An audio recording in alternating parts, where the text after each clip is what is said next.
akong malapitan para bang ang daigdig sa iyo'y pinapasan.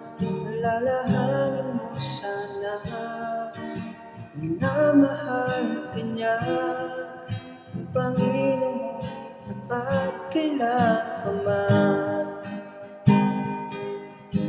Biyaya niya tapat sa buhay ko'y sapat, di man karapat-dapat ako ay niligtas. Pangako niya'y di nag-iiba, di tulad ng iba. Ang Panginoon'y tapat kailanman. Ang Panginoon'y tapat kailanman.